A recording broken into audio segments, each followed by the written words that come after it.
C'est un souvenir d'enfance, Alain Delon sur la plage, un trouble érotique certain, une musique entêtante, du Ennio Morricone, Le Clan des Siciliens, un film de Verneuil.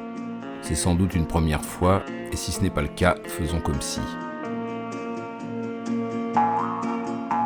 Dès que j'ai vu Alain Delon, j'ai su qu'il ferait partie de mon histoire, de ma vie, et qu'on ne se quitterait plus.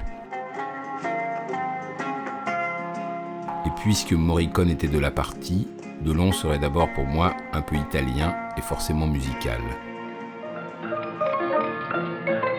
Avec Nino Rota par 3 fois, dans Plein Soleil d'abord du côté de Naples, à Milan pour le sublime Rocco et ses frères, et en plein cœur de la Sicile dans Le Guépard. Même si Delon n'avait fait que ça dans sa vie, il aurait déjà eu toute ma gratitude. Mais en plus, il avait croisé Antonioni et Giovanni Fusco dans l'Eclipse.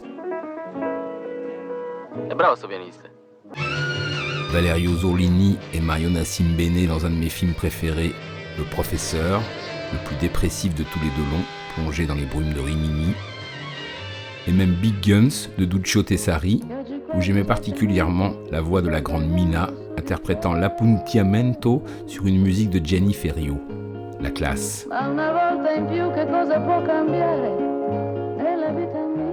Au fil de mes pérégrinations, j'avais aussi découvert que Delon était un peu américain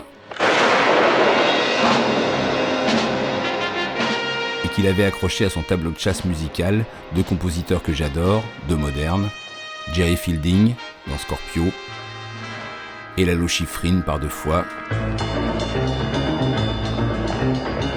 dans Les Tueurs de San Francisco de Ralph Nelson et dans Les Félins de René Clément.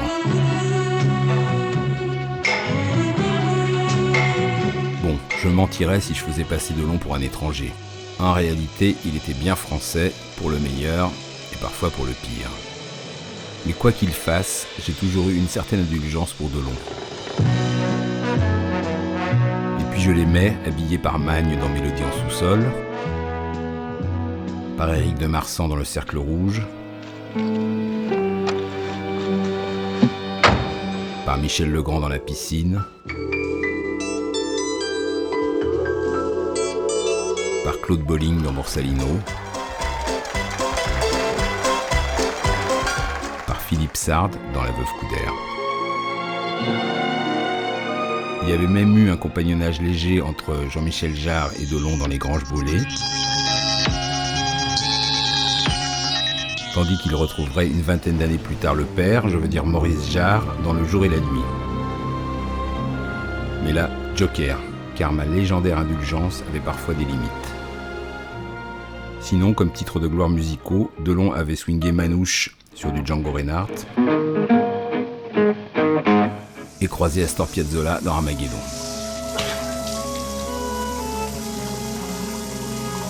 C'est entendu, pour moi, la musique avait fait de Delon une véritable icône et mon fétichisme n'avait plus de limites.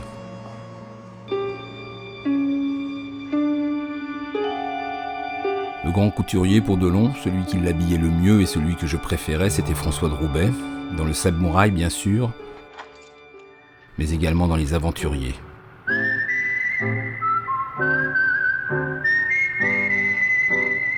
Enfin, j'aimais aussi ce plan sublime dans Rocco et ses frères,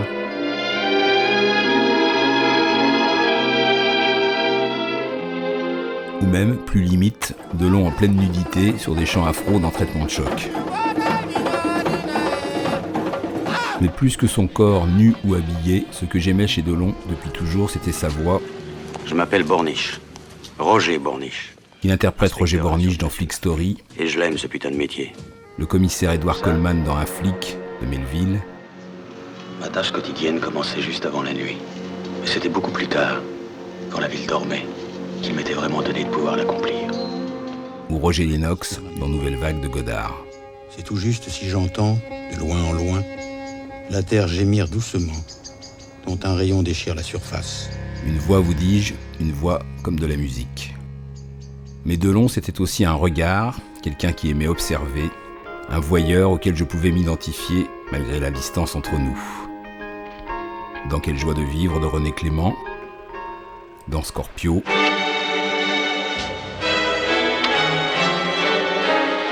ou même dans Le jour et la nuit.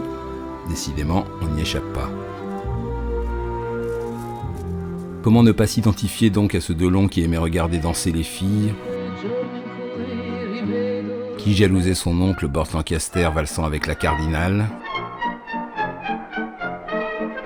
qui jetait un dernier regard étrange à une troupe de danseuses pendant l'occupation dans Monsieur Klein, ou au début des années 70 dans les boîtes fantasmatiques de Jean-Pierre Melville. Et à propos de Melville, je n'ai jamais oublié ce regard intense avec lequel Alain Delon scrutait la pianiste noire interprétée par Cathy Rosier dans Le Samouraï. Delon et la musique, pour moi, c'était un tout de suite, tout le temps. Même s'il ne semblait pas reconnaître l'international. Est-ce que c'est une marche militaire ? La façon dont tu la joues, ça peut être n'importe quoi. Mais ce que j'aimais davantage, c'était son impérieuse conviction quand il suppliait Marie Laforêt.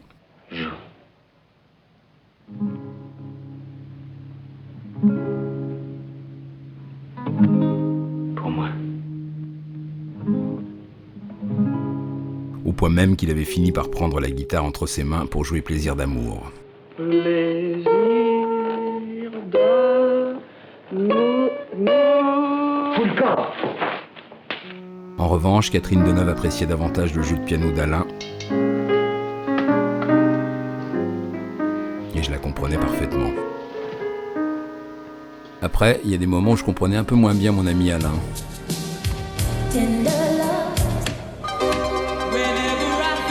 Et maintenant, un petit rock.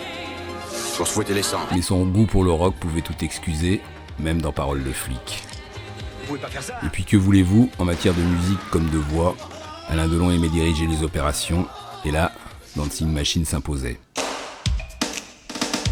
Je vous l'avais bien dit, avec Delon, mon indulgence n'a aucune limite. On a vu danser Chico, alors on essaie de danser aussi bien que Chico. Au point que ça en devient parfois gênant. Naturellement, on ne peut pas parce que Chico, c'est Chico.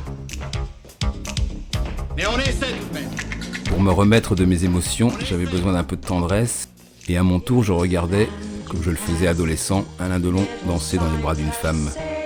Anonyme, dans la piscine, ou dans ceux de Nathalie Baye, dans Notre Histoire.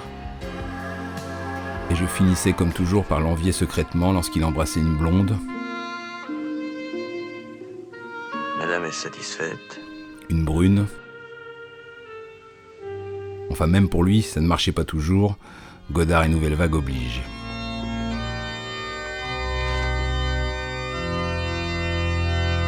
Parmi les promesses fondamentales de notre amour, Bon, il y a celle de ne j'avais jamais passé coucher. des heures, des jours, des nuits à regarder, à revisiter, à rêver Alain Delon. Bizarrement, il y avait un film qui me restait en tête.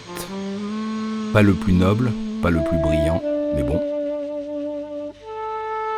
Mort d'un pourri, réalisé par Georges Lautner. Ce qui me restait, c'était bien l'association d'un son, d'une musique, avec une voix, un visage. Le son, Stan Getz, du velours à l'état pur, qui magnifiait Delon jusqu'au bout. J'avais beau chercher, nulle part ailleurs dans la carrière de Delon, je n'avais trouvé une musique qui allait aussi bien à l'acteur le plus fascinant du cinéma français.